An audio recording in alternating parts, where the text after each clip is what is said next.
What is up, my dudes? Happy whatever day it is when you're watching this video. I made some sconces, and I want to talk to you about how I made them and why I made them, and in the process of exploration that went into creating these objects. I've got a nice fresh cup of coffee, so let's have a conversation about all the things that I did, so that if you want to go down that same road, you have the capacity to do so. So let's dive into it. So the original concept for this piece was to create this kind of glowing light, this kind of ambient light that comes from this object that would exist on the columns that flank either side of my couch. When I bought this house in the spring of 2021, I knew that the living room was going to be a focal point, and the sconces that existed on the walls already were genuinely terrible. They looked like they were from 1995. They had been painted over multiple times. It was not a great look.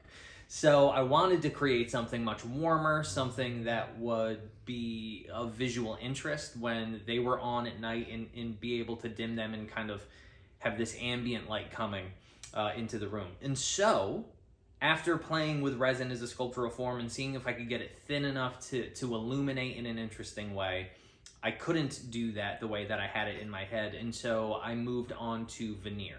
So I started playing around with veneer as this kind of glowing light, and it really has this nice warmth to it when you light it up from behind. So I got excited about that idea and started picking through what veneers I had and experimenting with different ways to laminate them together to create a rigid form that was still thin enough to illuminate in an interesting manner.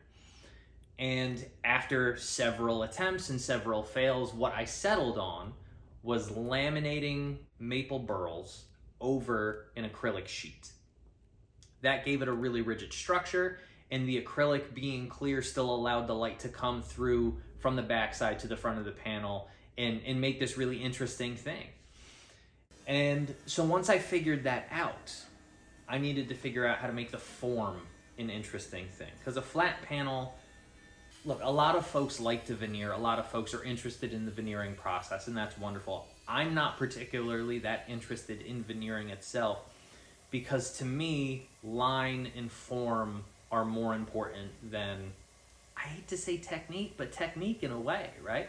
So what I chose to do was to see if I could create a bent lamination with the acrylic and the veneers to create an interesting form. So what I did was to create a bending form out of poplar, and it has this curve and mild twist to it. So as you go from the base to the top, it's kind of mildly rotating to the left. And then consequently, because there are two of these and I wanted them to flank the couch in a symmetrical way, I had to make a second form that twists to the right. But once I saw that this could work, it was clear that this was the direction that the piece was going, right? You have this illuminated burl, and then to have this kind of twisting, almost peeling off the wall look to it. I found that personally really engaging. And I should say, when I laminated the acrylic over the bent form, I actually used 2 pieces of 1/16 acrylic, as well as the 2 sheets of burl veneer. So I ended up with a 4-ply lamination, if you will, which is reasonably strong for how thin it is.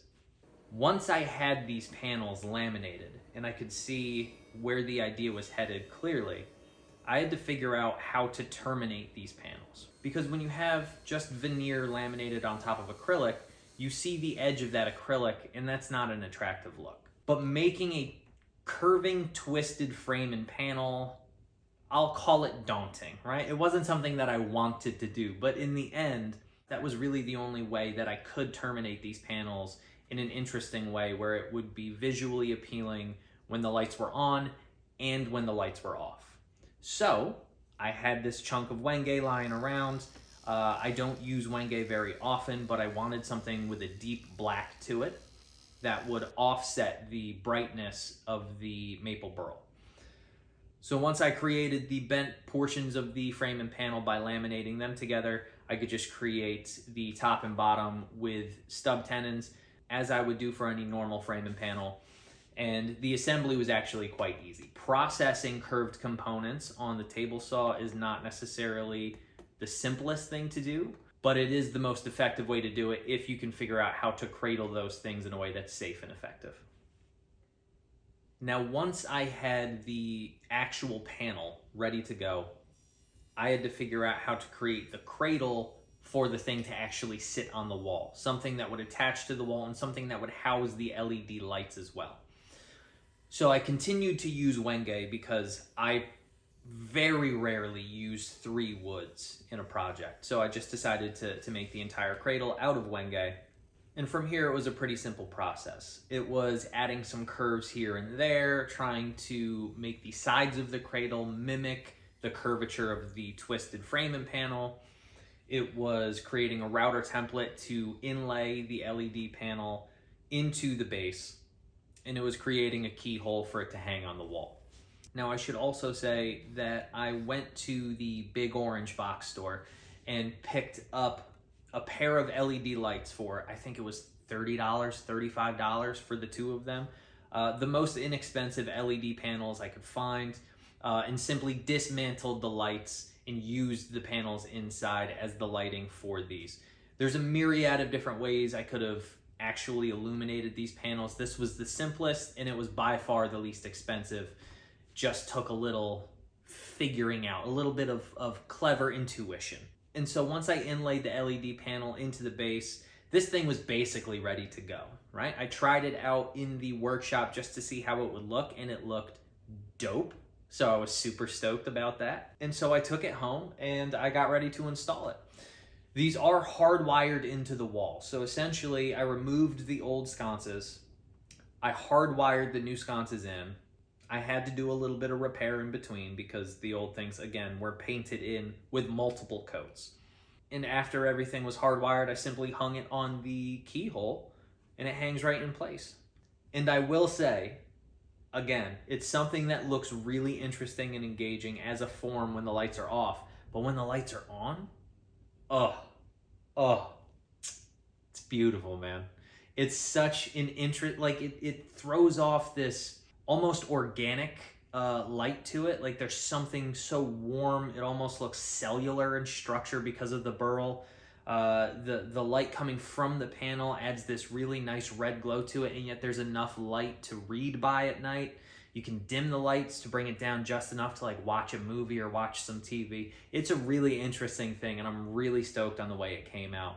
So that's the story of the sconces. Now I've got them on either side of the couch. I love the way they look. And we'll see what else I do in this space in the coming months and years as I tinker around with this house. But for now, I do want to give a huge thanks to Total Boat for sponsoring this project. As always, I approached them with kind of this asinine idea that was floating in my brain, and they, without hesitation, were like, dope, love it, go make it. And here we are. And I got to make another cool thing. So I'll link to the materials I used from them down below if you want to do the same. You can go get yourself some and make some sconces. Go play around. Go make something. Be creative. Take creative risks. Take chances. And maybe it'll turn out being interesting. But until I make something again, friends, and I'll talk to you next time about it, be good making decisions as always.